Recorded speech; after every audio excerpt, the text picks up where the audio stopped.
Hello and welcome to the Siwi Sofa, where we sit down with some of the most interesting participants at this year's World Water Week to learn more about the array of water-related issues being discussed this week in Stockholm. My name is Eric Paglia, host of the Siwi Sofa, which is now being streamed live on the Siwi Media Hub. The name of this session, first of Thursday morning, is called Nestlé Waters Pioneering Water Stewardship Towards a Global Approach. This session will discuss how collective action can make more of an impact than acting alone, and explain in what ways a multi-stakeholder approach to water stewardship can drive change by bringing together diverse groups to implement innovative ideas and solutions to secure water resources.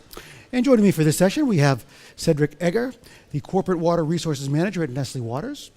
We have Scott McCready, Director of Outreach and Engagement at the Alliance for Water Stewardship, and Michael Clement, CEO of AZAO. Welcome, gentlemen, to the Siwi Sofa. Very nice to have you here this morning. Perhaps we can start with you, Cedric. Can you please tell us what Nestle's greatest priorities are at the moment in terms of water stewardship? So, we've got more or less 100 factories worldwide, and actually, as a matter of fact, today 1/3 of these factories are situated in either water stress or water scarce area. And as a consequence, the water resource management is of course essential, without talking about the reality of the water resource sustainability. That is absolutely key. And this is why, since many years, actually, we really need to enter, even before this notion of water stewardship, enter into this integrated water resource management. And since many years now, so for instance, in some projects like in France or in Switzerland, we have projects that are there since 25 years, 10 years, and more recently projects that are going developed. And now the idea is definitely to accelerate this process and to consider, of course, all the stakeholders at the level of a watershed to implement, to develop projects together with the other stakeholders, so that we have relevant projects that we can develop with the others in the same watershed, so with a common good. And can you please describe Nestle's systematic approach towards water management? Yes, so what we do since a couple of years is of course, first of all, to know perfectly what is the water resource situation in different areas, everywhere we operate. So this starts with having very deep and a good knowledge of the water resources, so from the hydrogeological standpoint, where the water is coming from, where it is going, where it is stored, what are the quantities that we are talking about. So we have systematically deep hydrogeological studies, vulnerability studies, environmental studies everywhere. And this is the basics, I would say. And then since now 2-3 years, we have also implemented, and Michael is going to further develop afterward, the community relation process that aims actually at gathering all the information from the local stakeholders, all the players that are acting in a watershed. By bridging this, the idea is to definitely identify what are the challenges, the water challenges, but other challenges also that are taking place in the watersheds, in order to bring the right response, the collective response or the collective actions that are aiming at reducing the risk or even improving the water management in each of these catchments. What are Nestlé Waters' current commitments towards this? Your current commitments right now? Yes, so the current commitments are linked a little bit with what I just said. So first of all, we want to share the knowledge and the water resources information that we've got everywhere. I think that in order to put in perspective the reality that are taking place everywhere, we want to share this information. Will it be with the local communities, but also with the local authorities, with whoever. Share in a very synthetic way this water resource knowledge to start precisely to work with the other stakeholders. And coming back here on the core, which is this certification of Alliance for Water Stewardship, and this to be done in parallel, as we totally believe in the approach and totally believe in this standard. We apply now these standards in each and every site worldwide. We will have by 2020 at least 20 sites that will be certified AWS, and we want to implement absolutely in all the sites as soon as possible, so with different intensity, what we call the collective action that we have discussed quite a lot here in Stockholm this week. Implement collective actions in absolutely all the sites progressively worldwide. And Scott, perhaps you can tell us more about the Alliance for Water Stewardship and what the AWS certification process is. Yeah, thanks. So the Alliance for Water Stewardship is a multi-stakeholder membership organisation of NGOs, private sector companies, multilateral platforms like the AZAO Water Mandate, etc. So we were formed in 2010, round about the beginnings of water stewardship, and they came from kind of water footprinting. So a lot of stuff Cedric was talking there about kind of companies recognising that their water risks actually lay outside their operations in the watershed, and that they needed to move beyond internal practices to kind of collaboration and kind of like shared action. There's a recognition by our founders, so the AZAO Water Mandate, WWF, the Nature Conservancy, that if companies were going to get involved in water policy and in water collaborations with governments, with kind of civil society, there needed to be a robust framework for that because it's potentially a contentious issue. The other aspect was that there needed to be something which would show facts. So basically people were doing water stewardship implementations based on a presumption of what they thought was the issues, but they didn't have any kind of means to collaborate with others to get a consensus as to what the real issues were. So there was a presentation yesterday from Carlo from Nestle where he talked about the AWS standard being valuable in terms of spotlighting facts that they may have missed. And it's the ability to kind of go through facts in a systematic way to develop a water stewardship plan that's robust and meaningful within the local context. So the AWS standard was developed over 4 years, a global multi-stakeholder consultation process. We are part of ISAO, so ISAO, believe it or not, there's a standards body for standards body. So we're part of ISAO, which is the credible standards system. They have fairly stringent rules on how standards should be formed and how they should be applied and how certification works. And the way our standard works is that we seek 4 outcomes, so good water quality, good water quantity, protection of water-related ecosystems, and improvements in water governance.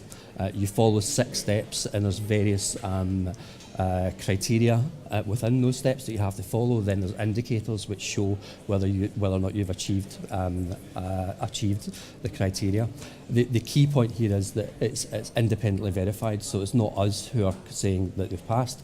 There's a lot of claims made around water stewardship, but unless it's independently verified, you don't know if it's actually true or not. And that's the key point about the AWS standard. It gives you facts and it's independently verified that you're doing actions. So there was a comment at one of the stewardship sessions yesterday where they're saying we need more evidence that this is working. The independent verification piece is central to that. Mikhail, you developed a specific tool for Nestlé Waters for processing their community relations. How did this help start the process towards AWS certification? Yeah, well, first of all, AZAO is a consulting company, and we've been working with Nestlé Waters for a few years now on a very local level on community relations and water stewardship. You know, the AWS standard is a heavy process, I would say. And if you start from, it's heavy. And if you start from scratch, it can take a long time. I would say the key part of this AWS standard is the indicator 3.2, which is the site water stewardship strategy and plan. And to design this plan, obviously you need to have objective data, but also to discuss a lot with all the stakeholders around, so that you can get their feelings on the challenges and also their perception on the potential relevant, I would say, initiatives to implement. And at Nestlé Waters, since a few years, they rolled out this tool, the CRP 2.0, which for community relations process. And this provides a very interesting baseline when you want to enter AWS, because basically it helps to identify the stakeholders locally, to analyze all the challenges, not only about water, but all kind of challenges at catchment level. And it is mandatory when you use that tool to go and engage with the stakeholders, to interview stakeholders. So at the end of the day, you have a lot of insight about their concerns, their expectations, and this is very useful when you start the AWS process. Yeah. And I would say maybe even a first step to get in touch with these local stakeholders, because sometimes it was a little bit the first time that we went outside of the border of the factory, and getting in touch, asking the questions is already a very good first step to do. Yeah, and when you want to set up collective actions, it's about trust, first of all. You need trust between people. So if you've been engaging with them before, on various topics, not only about water, but if they know you, basically, if they trust you, it's going to be much more easy afterwards to discuss on plans and especially on collective plans. Yeah. One of the key things in the standard is about transparency and disclosure.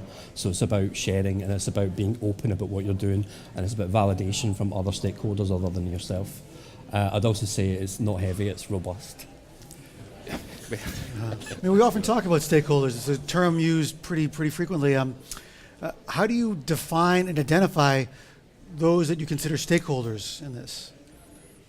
So I would say that first of all, the reference is the water catchment. So talking from hydrogeology or scientifically, but the catchment area is also where the stakeholders are taking place, but even more specifically around the factories. In our case, around the factories, it is sometimes difficult to establish the, let's say, the limit or the perimeter where we consider to have the stakeholders. So it is sometimes difficult, but globally speaking, I would say, of course, all the neighborhood, and maybe sometimes a bit more far away.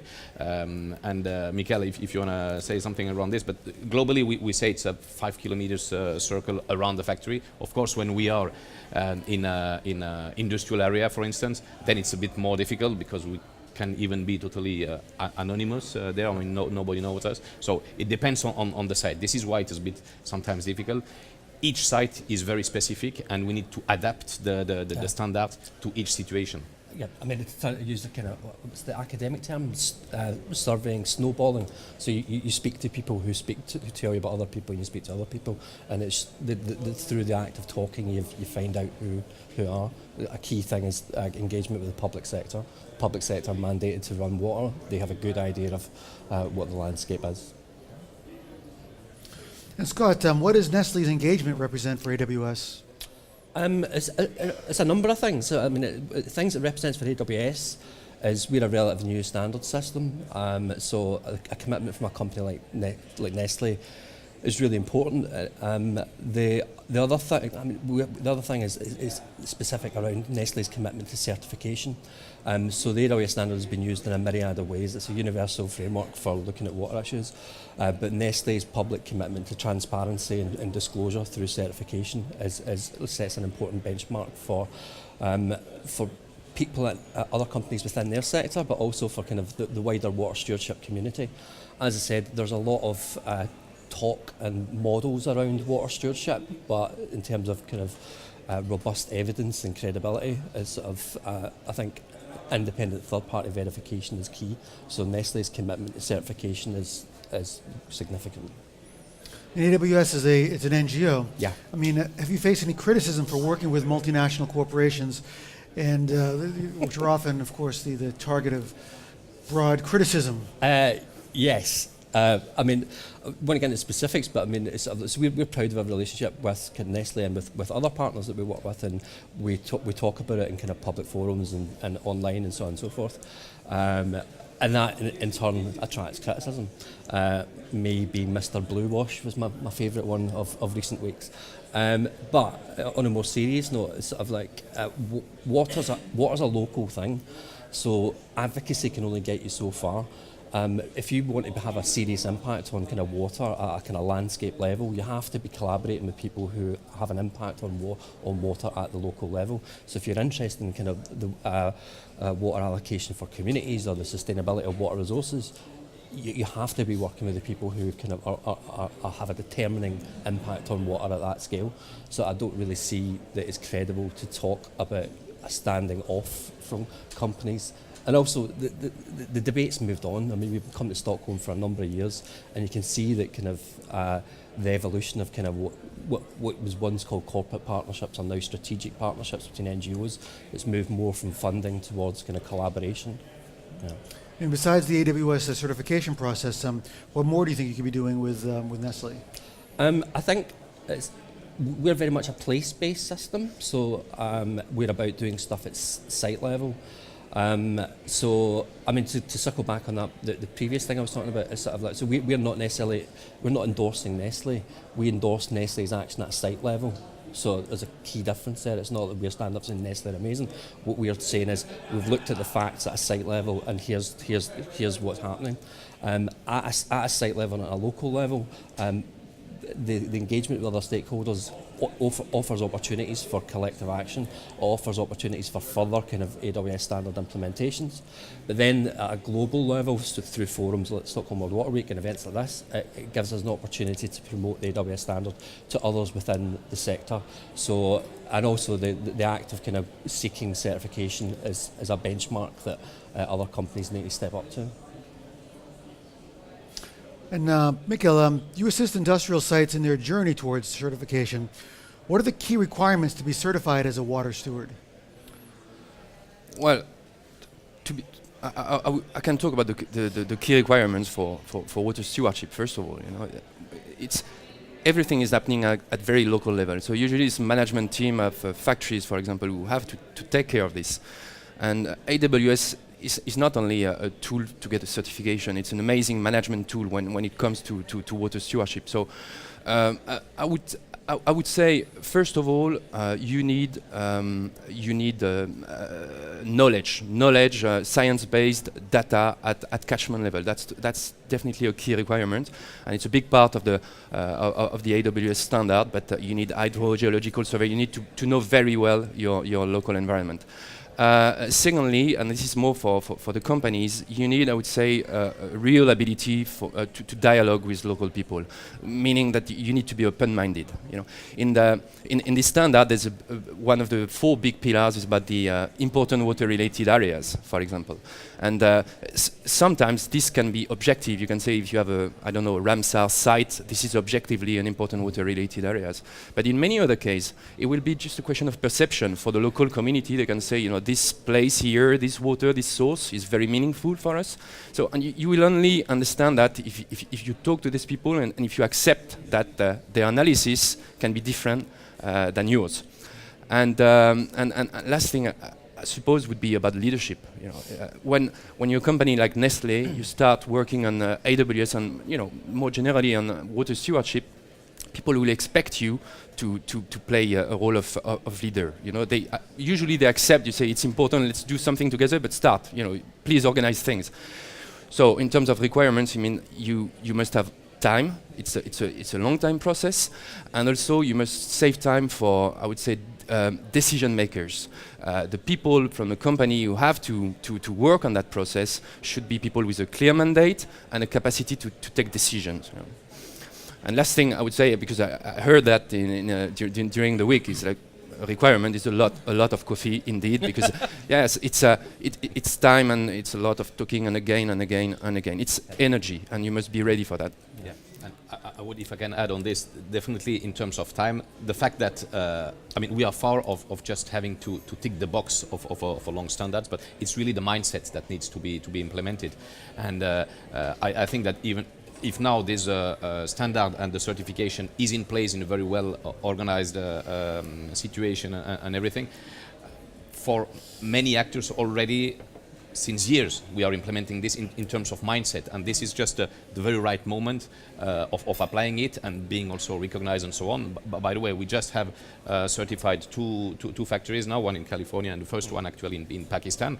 We have the objective to go much beyond, but the mindset, and I think that this, even internally, this is one of the key challenges, because changing the mindset or letting the people evolve in this mindset when you have put everything in perspective is the most difficult, I would really say.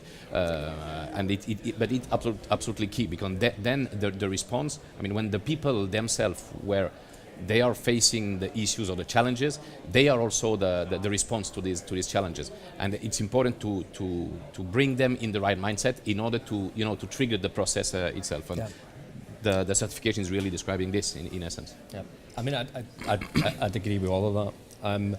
There's 6 steps in the standard, and the first one is commitment. And the reason it's about commitment is because, to Mikkel's point, it's sort of like, one, it's a robust process. It sort of like pushes you into areas which are often uncomfortable for companies, and two, it's about talking to people, and what you hear back might not necessarily be something that you want to hear, and it forces you to, as Cedric was saying, his mindset changes about what's important. Yeah.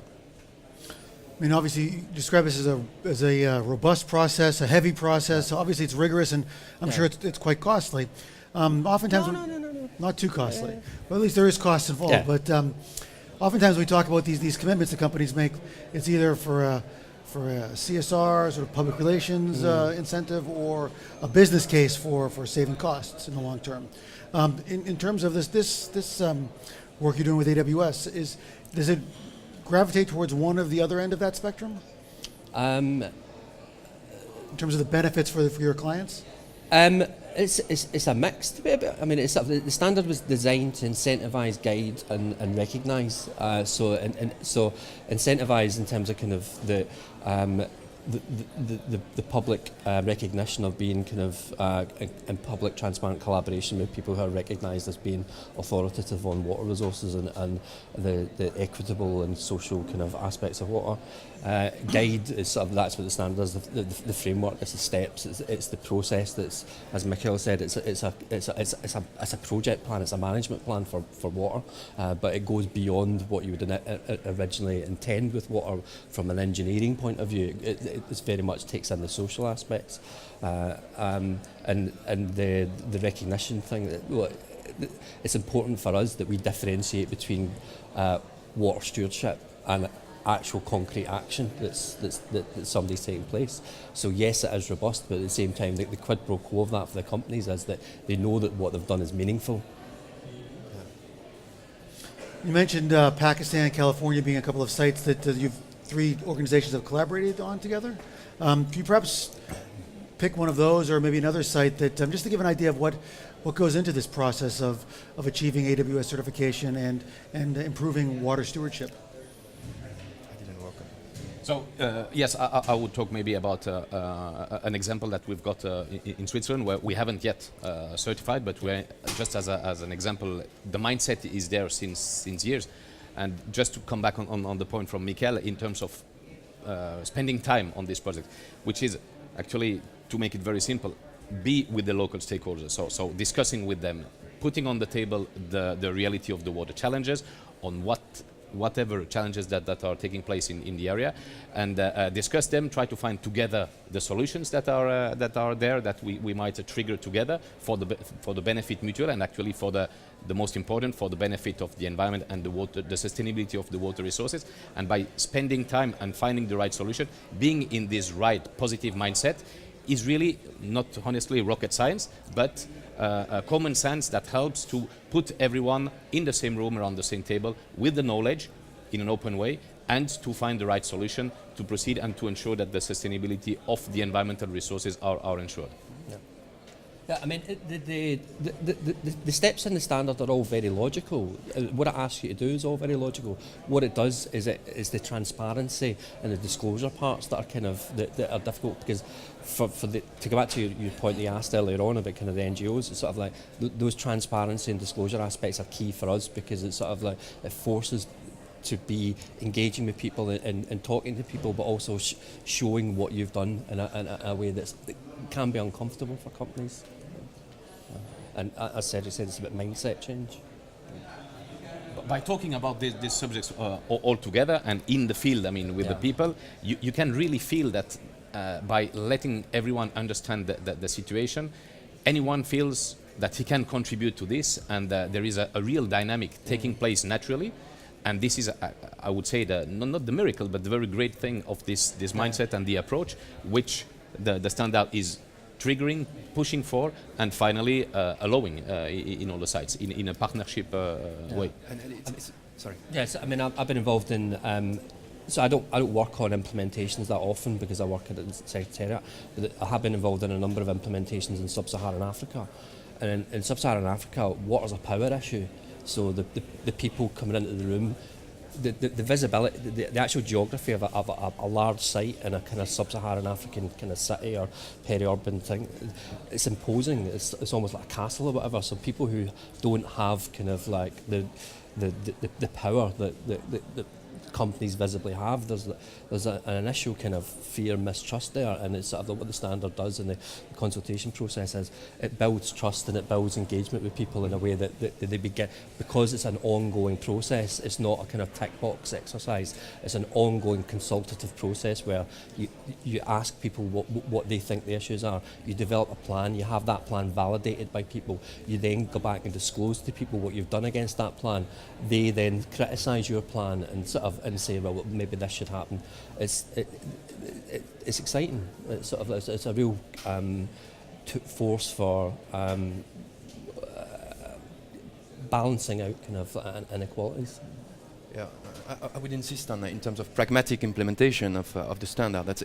It has to start internally. So this is why also that's a management tool to raise awareness internally.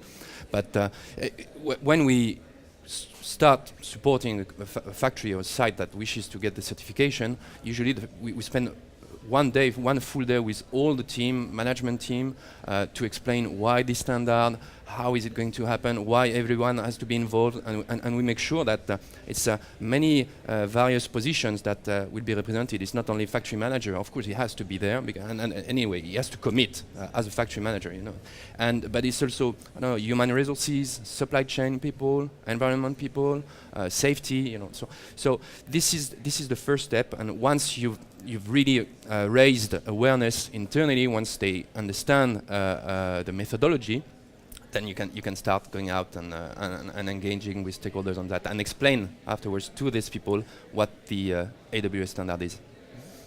And I think here again, as this is a starting point where we explain the overall process, and as it is linked to the mindset, then it is really continuing because once this is in place, everyone feels, why didn't we do this earlier? Because it is absolutely, I would say, natural, and the mindset remaining, it's really written over the long term, and that's in a sustainable way.